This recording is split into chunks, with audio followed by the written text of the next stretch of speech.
Hello, my name is Frank Jernigan, and you can call me Phrancko.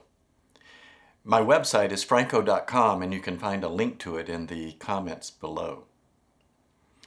I'd like to show you my favorite bind-off for use with 1x1 ribbing. I use it in all of my sweaters because I think it looks so perfect. It looks as if it was machine-made instead of handmade.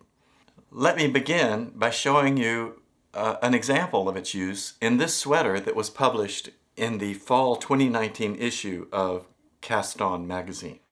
So here's the neckline of the sweater. I use it on the neckline, I use it at the waist, I use it on the wrists, on the cuffs. It's called the Invisible Ribbed Bind-Off. It's also known as the Kitchener Bind-Off. I don't want to scare you half to death because everybody thinks the Kitchener stitch is so hard, and the Kitchener bind-off might seem even harder, but it really is easy, and once you learn it, and you'll have no trouble doing it. It is a little bit slow and tedious, I will admit, but look at the result. Here we have a ribbing where all of the ribs go up and over the top of the ribbing and then down the other side. There is no indication of a chain set of stitches across the top. There's no zigzagging back and forth, and it's as stretchy as the ribbing itself. And so it's everything you want in a bind-off for a 1x1 ribbing.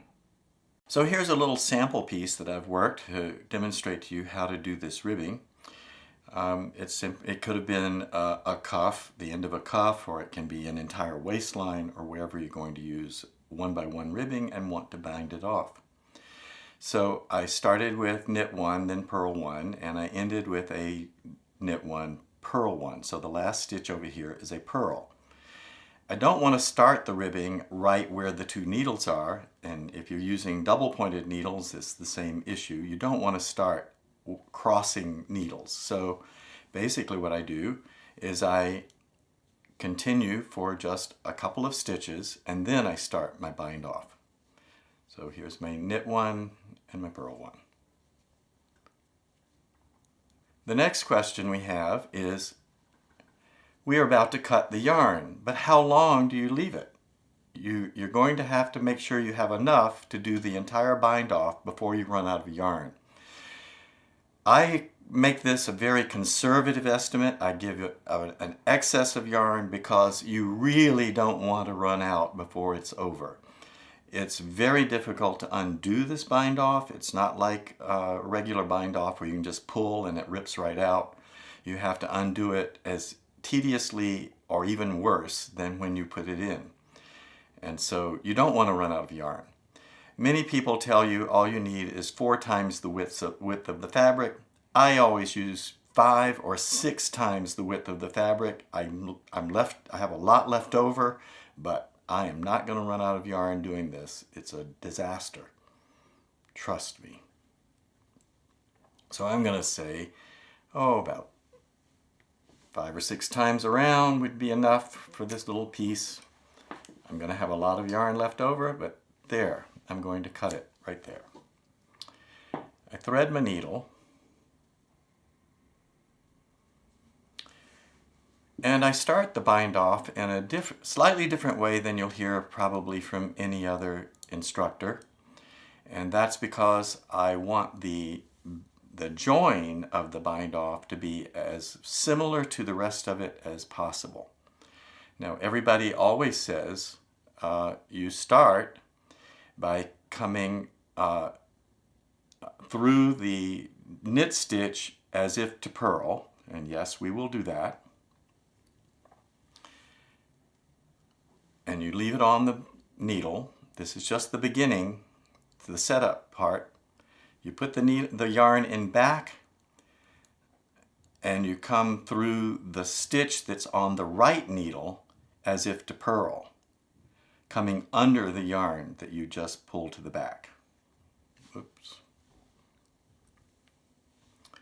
You can pull that tight, keep it down below the needles, and there.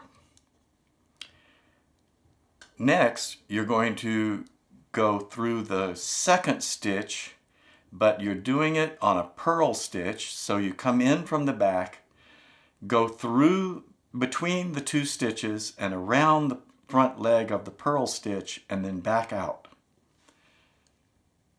Pull that off, pull that through, and now you finished your setup. Now you start doing the actual bind off. I bring the yarn back to the front, keep it under my needles, including under the tapestry needle. I put the tapestry needle into the first stitch knitwise. How do I remember to do it knitwise? The first step is always the same as the orientation of the stitch. These are obviously knit stitches, so I'm going to put it into the first stitch knitwise. I put it in and I pull the stitch off of the needle. I then come out through the next knit stitch, which is the second stitch now on the needle, and I come out by putting the needle through as if to purl. So you go in as if to knit and you come out as if to purl. And you leave that stitch on the needle. My tail's getting tangled up there, that's all right. So the next step is to go into the next stitch, which is a purl stitch. So we enter it as if to purl and we pull it off of the needle, and you could pull the yarn through now, but it actually is faster. You don't have to if you don't pull it through now, but wait till after the next step. The next step is to come out of the next purl stitch, which is the second stitch on the needle now. You do it the same way as you did the first time. You go between the two stitches, go around the front leg of the purl stitch, and then back out of the stitch. Now you can pull the yarn through, making sure the yarn stays under the knitting needles. You go back to step 1, go into the knit stitch as if to knit, pull it off, come out of the next knit stitch, which is the second stitch on the needle, as if to purl. Then go into the next stitch, which is a purl stitch, as if to purl, pull it off of the needle, and then go into the next purl stitch, which is the second stitch on the needle, by going in between the two stitches, around the front leg, and back out. And that is the invisible ribbed bind off. See, it's right there. I will finish this side and then show you how I handle where you have to switch from one needle to the next. And you'll have that whether you're using double pointed needles or, as I am, with the magic loop needles.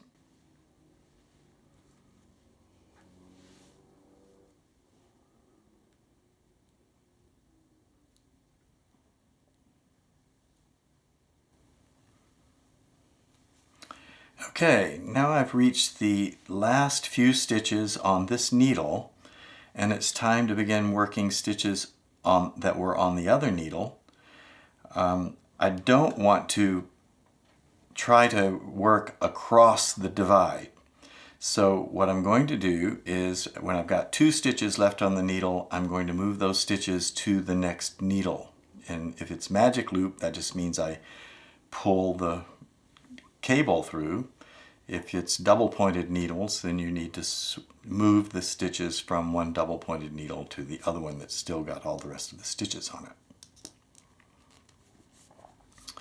So now we bring that up. Now I can just continue as I was before. Don't lose these stitches that are still being held on that needle. And so I insert it knitwise into the knit stitch just as before. Bring it back out of the next knit stitch from behind. Insert it purlwise into the next purl stitch and off the needles, and then back, and just continue as before.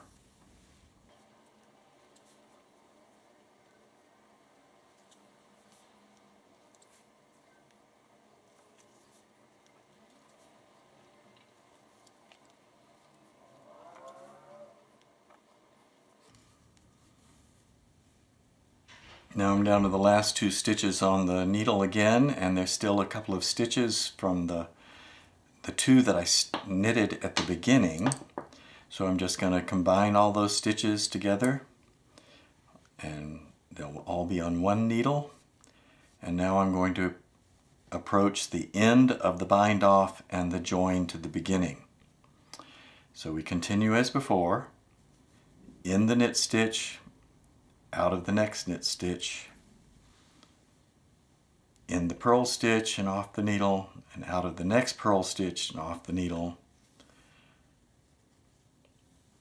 then into the next knit stitch and off the needle, but there is no knit stitch to come out of because that was the first knit stitch that I did. So I'm going to go over here and grab that knit stitch right here, right there. Coming out of that knit stitch, then I'm going to go into and off the needle of that final purl stitch.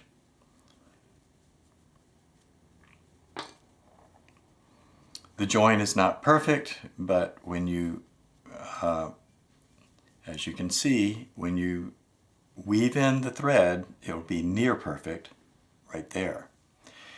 And there you have the invisible ribbed bind off, also known as the Kitchener bind off. Happy knitting!